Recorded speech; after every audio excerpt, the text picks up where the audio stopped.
Hello, hello. Welcome to the show. This week we're talking about what in the world should you name your online course? This is a question that came to me from LinkedIn, and I thought, hey, what a better place to answer this than on the Second Act Entrepreneur Show. I get this question a lot, and you may be asking yourself that question regularly. And not only does this apply to naming your online course, but it can also, the things you're going to learn in today's episode can be applied to your lead magnet, products and services that you have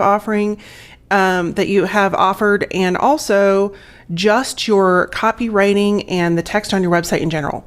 So stay tuned with me and discover what you need to consider before you name your online course, your lead magnet, or any products or services that you're putting out there so that you can get better traction.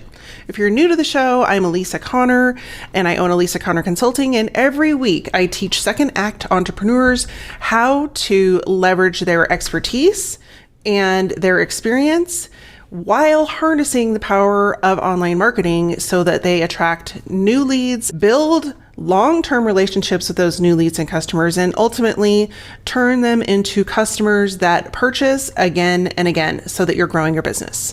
So without further ado, let's dive into the show. Hey there, I'm Elisa Connor, ex-corporate marketer turned entrepreneur.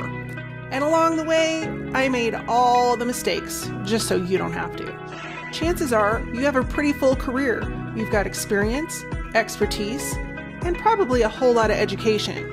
The problem is people can't find you. This is why each week on the Second Act Entrepreneur Show, we feature expert education, marketing insights, and mindset shifts that are going to help you create a profitable business so you can secure your legacy, ensuring that you thrive not only in your first career, but also your second act. Welcome to the Second Act Entrepreneur Show. Hello, hello. Thanks so much for joining me today. If you are like most people, you probably struggle at one point or another with trying to name something in your business. And so I wanted to give you 3 actionable tips and lots of examples this week so that you can get an idea of things to consider before you even dive into creating new marketing materials or putting something out there. And ultimately, what it's going to come down to is testing. So what people in the marketing world don't want you to know is that there is no firm answer about what works and what doesn't work. And here in my face here. And the reality is that everything in your business, including your marketing, needs to be tested. And if it isn't working and you aren't testing, then you're never going to know how to fix it. And so the tactics that I'm going to share with you in a few minutes are overall tactics that have worked for me and my clients, but you're going to need to test them in your market with your clients, with your products, with your services. But they are general enough that you can take them and run with them. And you can probably get some of these implemented right away, like today, within this week, at the latest within the month. And so let's dive in so we can get to those tactics. But I just wanted to give you a heads up on a little bit about wanting to put the information in front of you that everything is test. Because if you don't test it, you don't know what doesn't work. And when you're testing, just change one thing at a time, because often everybody will just like throw out the baby with the bathwater and then they're like, oh crap. I don't know what worked and what didn't work and now why it's not working again. So let's dive in. So the first tip that I have for you is that don't try to be clever.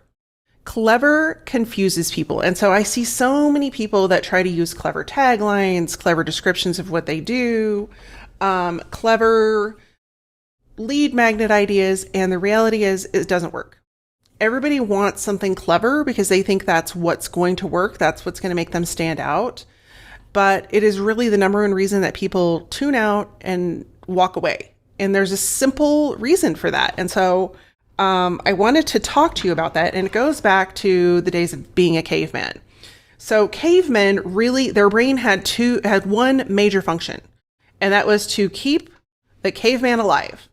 And that part of our brain still exists. So even though we have evolved and we've, learned more about our brain, we've learned more about different things that we can do with our brain. And we've evolved as a society. Now we have technology. We have technology that is now mimicking human behavior and human emotions and all of those things with AI. But the part of the brain that kept the caveman alive is still in our brain. And the number one function of our brain is to keep us alive, to keep this body alive. And that part of our brain is called the prefrontal cortex. And so when you put something in front of the prefrontal cortex as an offer, for example, in your business, so whether that's you're selling something or you want somebody to sign up for a lead magnet, the first part of the brain that it hits is the prefrontal cortex.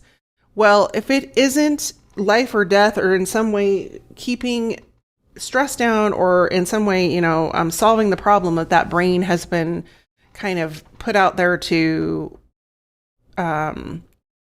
identify, then you've lost people. And when it's clever, especially in the world we live in now, people are inundated. They're inundated with information. They're inundated with to-do lists. They're inundated with just energy as a whole. And so when we're forcing them to work hard to figure out what the heck we're talking about, they're just not going to do it. They're going to walk away and look. The brain is going to keep looking for something that is actually going to help them solve that problem without them having to do a Sudoku puzzle to get the answer. And so the cleverness doesn't work because it's telling that part of the brain, oh, this is a puzzle, you got to figure it out. And you don't really have time to figure that out because we're trying to solve this problem so I can keep you alive. And so the second piece of the brain that once the prefrontal cortex clicks on and goes, oh yeah, this is something we need to pay attention to, then it will activate the amygdala part of the brain, which is where your emotions live. And so that is why 95% or some ridiculous high 90% of buying and purchasing decisions are based on emotions. Because if you've satisfied the prefrontal cortex part of your brain and said, oh yeah, this is a solution, this is probably going to help us solve our problem, then the emotions kick in and go, oh, but how do I feel about that? How do I feel about this person? How do I feel about the solution? How do I feel about, what I'm reading on social media? How do their posts make me feel? And so connecting those two pieces is tricky, which is why I started this episode by saying you have to test it. Because you may nail one piece of it, but then the other piece isn't working so well. And so if you don't fix that piece of it, people aren't going to purchase. And you've got to have them playing hand in hand together. And so when you're naming your course or your lead magnet or talking on your website, I have several examples and I just pulled straight out copy from a website just to show it to you guys. We need to take that into consideration because so many people will just slap up whatever they're thinking at the moment on their website and it isn't doing them a lick of good. Or they put it in a social post and it's not helping them. It's not engaging people. People aren't interested in that. And so ultimately, what we name any of those things, including our online course, needs to appeal to that part of the brain that says, hey, this is a solution. This is something that could help me solve problem A, B, or C. And I need to solve that right away because it's stressing out this body. I can't sleep at night. I'm worried about money, health, fitness, you name it. And so this solution right here that they're talking about has grabbed my attention because I think it could really help me. And so if you make it complicated, the brain is going to be like, we don't have time for this. And they're just going to move. It's just going to move that person on to somebody actually who they think can help them solve the problem. And so if you want to engage people and keep them interested and keep them moving through your customer and buyer journey, you got to keep it simple. And the simple pieces to include when you're doing any of this name creation or you're doing any kind of marketing at all for that matter is, what is the problem? Where are they now? Where do they want to be? And how are they going to get there? And I'm going to give you a little sneak peek or a insider tip. Your solution is not where they want to be. And so I want you to think about that, because a lot of times people will think, oh yeah, well, my solution is they want to use my product. And that's not the solution. And so I don't want to dive into that too much today, but I do want you to think about what is the problem and just start with that, because 90% of people that I go and I look at their website, I look at their marketing copy, I look at their profiles on LinkedIn or Instagram or whatever, they're not talking about a problem. They're talking about themselves. And so I have a couple examples. So I do quite a bit of research for not only these podcasts, but just for business in general, because I like to see what's happening out there. And I ran across this business and an online course called the Myrna Method. And I actually found this person via Upwork. And I was just curious, like, what was happening out there, and, what kind of people were looking for help with email marketing, their sales funnel, and the things that I do. And I ran across this lady. And so the name of her product is the Myrna Method. And you can guess her name is Myrna. And so this tells me two things. One, she has a pretty big ego because she just named her product after herself.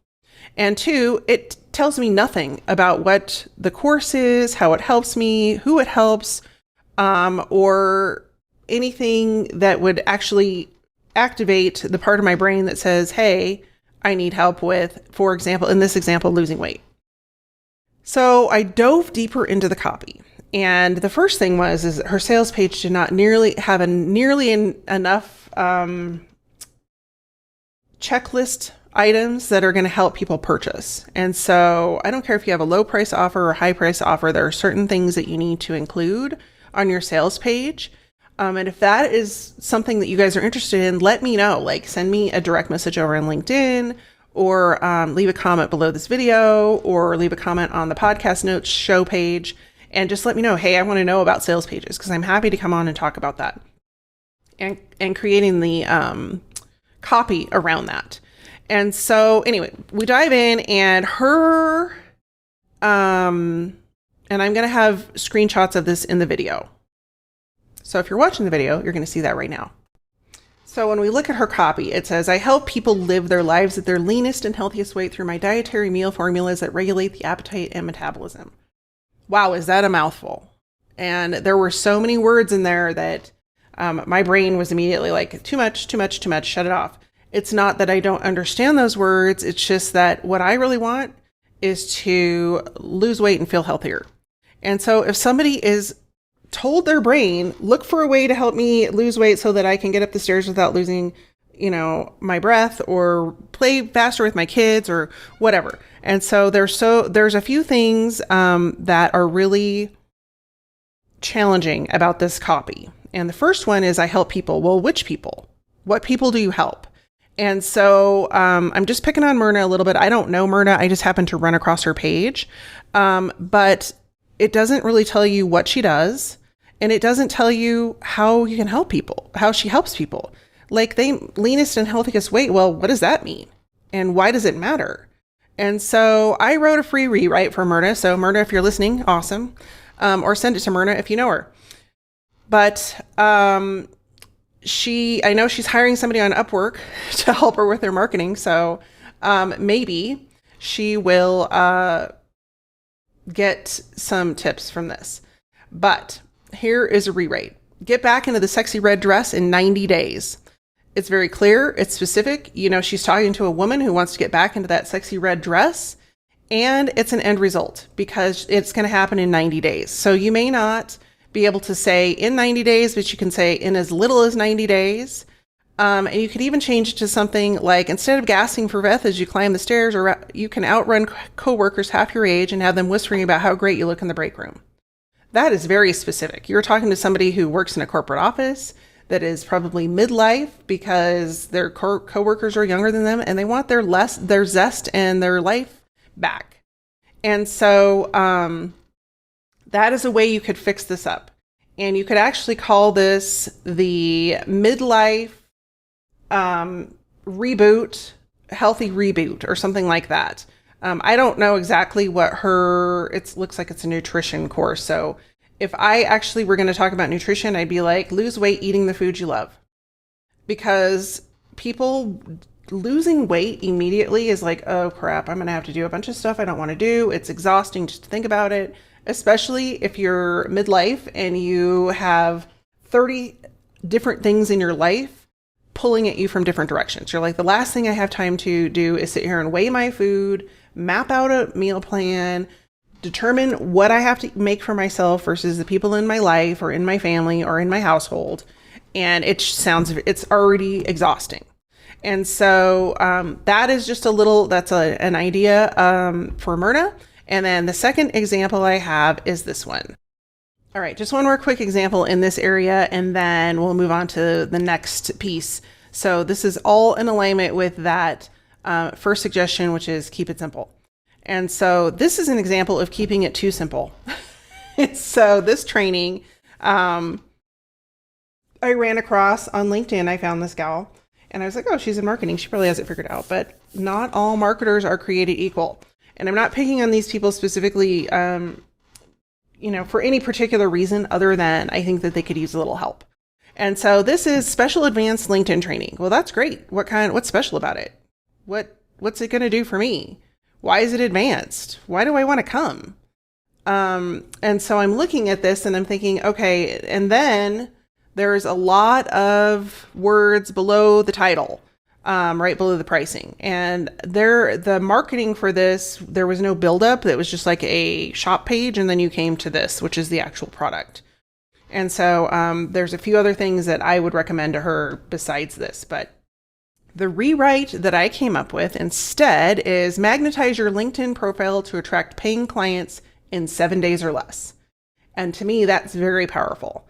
Now, it may not be 7 days. I don't know how long it takes to go through her program, but that was just something I came up with really quickly. Typically, people are on LinkedIn, 1, to get clients, or 2, to get a job. So you could, depending on who you're talking to, it looks like she's talking to business owners on here. And so that's why I went with that direction.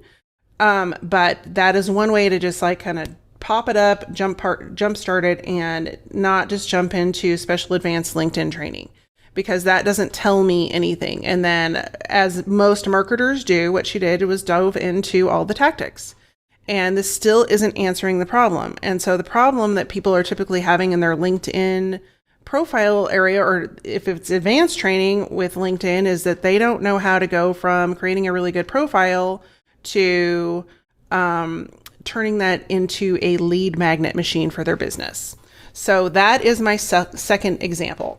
So let's dive into the next piece of this training, or this show episode, which is we need to focus less on naming our product or our course or our lead magnet, and more focus on the problem that you solve. And so that's sort of where we've been going with these examples, which is why I said each of these 3 tactics really feed into each other. And so if you apply them all, you're going to be miles ahead of your competition. And so why do we not need to focus on, what the name of our product is? That seems kind of counterintuitive to what we're talking about in this episode. Well, people don't buy products, they buy solutions. And they buy solutions that solve their problems specifically. And so let's look at an example. This is sort of a silly example, but I think you'll get a lot out of it. And so I went to my local donut shop website. And yes, they need a lot of help with their marketing because it took me a while to find this. But if we're looking at a donut, people don't go buy a donut because they need a donut. Nobody needs a donut, let's face it. Like, most of us need less donuts, if we're being quite honest. But we crave donuts because donuts give us that sugar rush, and it clicks off the dopamine in our brain, and it makes us feel good. So no matter what's happening out in the world, we don't have enough clients. The mortgages due. The kids are failing whatever grade. Whatever it might be that's going on, like if we can just have our donut and we have a bite of it, like our brain is immediately like, all is right with the world because I have a donut. Unless you're gluten-free, then maybe not. But if you're trying to lose weight, it's really hard to resist the donuts. because they smell delicious and they hit your tongue and you're like, oh, the donut. And you drive by and you're like, man, I need a donut. And so when this was the best thing I found on the Lamar's website marketing, was they used this phrase to describe their donuts. They will make your mouth water in anticipation of the next bite. Hello. Yeah, I want a donut. Like, if you're not ready to have a donut after that phrase, I don't know what to tell you. Because that not only has me wanting to drive over to the donut shop and I don't need a donut, but then I'm bombarded once I get there by colors and sounds and smells. And I not only want to buy a donut, I want to take a dozen home. And so the food world has this nailed down in most cases. And I use this example because everybody can relate to walking by the donut shop or seeing the donut shop, and it triggers a memory of like, oh, donuts smell really good. Oh, and when they hit your tongue, yes, I can't wait to have the next bite of my donut. And so when we're looking at promoting our own business or creating, verbiage around what we're offering, not solving a problem is really difficult. So even though Lamar's doesn't solve a problem per se, because no one needs a donut, they are definitely cued into the people that they serve with their donuts. And it's people that have had some sort of memory or some sort of positive experience with donuts in the past, and they just up-leveled it. And so let's look at a business example, because sometimes it's a little harder to take those more fluid examples and apply them to our business. So I ran across this lady. I spent a lot of time on LinkedIn. So I found her via LinkedIn through a connection. And I'm going to be honest, like, I went to her page and I was like, what does this person do? Like, that is the last thing you want people to do when they go to your website, because most people will just be like, I don't know what they do, and they leave. They're not like me poking around like, what does this person do? And it takes me a while to figure it out. So if we're looking at her business, she sells a product called Isogenics, which is a health food, supplement, for lack of a better term.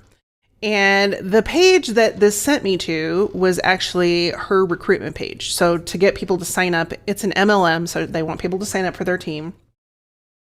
And her verbiage went something like this: quality of life assurance, because you deserve to truly live before you die. Okay, that, number one, this is really depressing. Like, when I look at it, I'm like, okay, when I came to this page, I was actually pretty excited that I might want to like make money selling something I love. And now you're like talking about death. And so I'm not really sure the thought process behind this entire tagline, but I just know in my brain that brought about a lot of negative connotation. And so if I even made it to this page, I'd be like, that would be a huge turnoff for me. So nobody wants to be depressed when they're solving a problem. They want hope. They want light at the end of the tunnel. And so that doesn't even take into mind the people that show up here and they're like, I already have a quality of life. I think that I'm good. I just want to feel a little better, or I want to, earn a little extra money, or whatever it is. But this makes it seem so detrimental, like, your life sucks, and if you don't sign up before, now, you're going to have a crappy life until you die. And the words like that follow this up, you probably can't see a lot of them on the screen, like, actually are worse. Like, it gets worse from here. So, if I came across this page and I was looking for a second way to make income, I would probably run for the hills and find somewhere else to go and make money. So instead, I rewrote it, and this is what I came up with. Establish security, create impact, and build a bright future with Isogenics. That to me sounds positive. It sounds hopeful. It sounds something I can attain. It doesn't sound like I'm already running up a hill with no running shoes, barefoot. And so when we're creating a name for our product or service, or how we're describing what we do, we need to take that into consideration. Like, we need to think about where people are now and where they want to be. And right now, they may not be like quality of life assurance. It's a mouthful and it doesn't really tell you anything about where they're at. Instead, it would be like,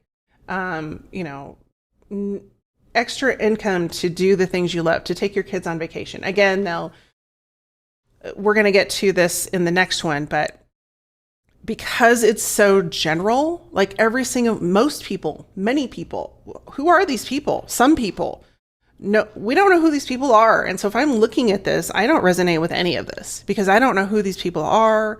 I don't know if she's talking to me. And so, and I definitely don't resonate with you deserve to truly live before you die. That's like so general and also very depressing.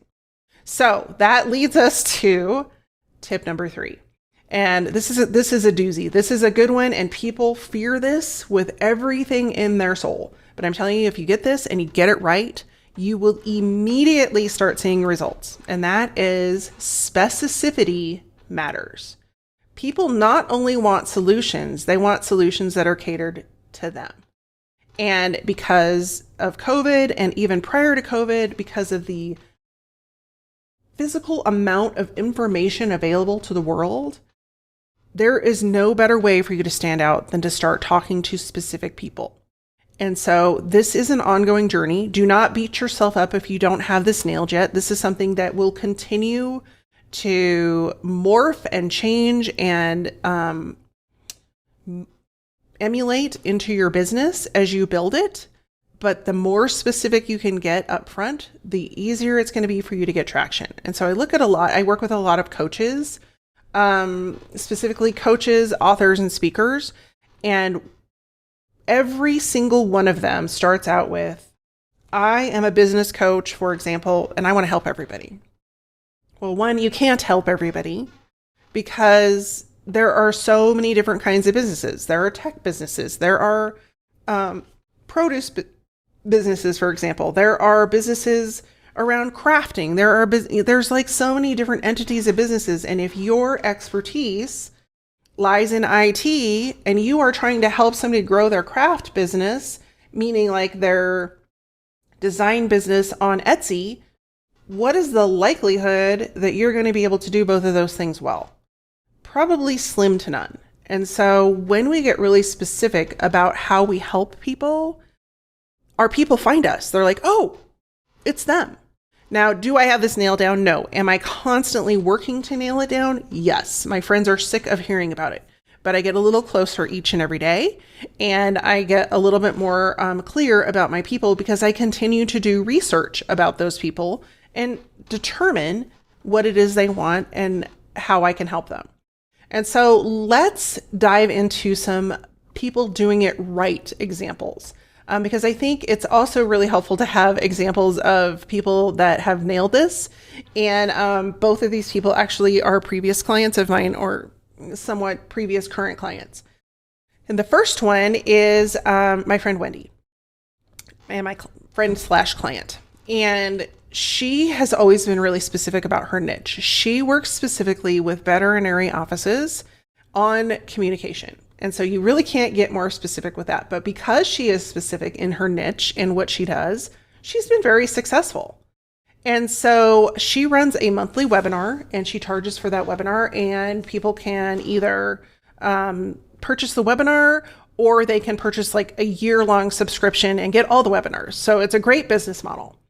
And so her latest webinar, I just ran over to her website and grabbed this off, said this was the title for her product. Now, of course, I zhushed it a little bit, but it was pretty darn good to start with. 7 strategies to calm angry clients. Now, the only things that I added to this, and it was very simple to make it even more specific, is I changed it to 7 strategies to immediately calm angry veterinary clients. And the reason I added those in there is that if somebody came to her site, they're going to, one, want to know if they're in the right place. So if they're a veterinary office, they're going to know, oh yeah, I'm in the right place. This is talking about angry veterinary clients. And then the other piece of it is that it's giving them a results-oriented time frame. And so when we look at this, the problem is addressed. Patients at the vet office are mad. The solution is addressed. She's given them 7 strategies that they can use to diffuse anger in their office.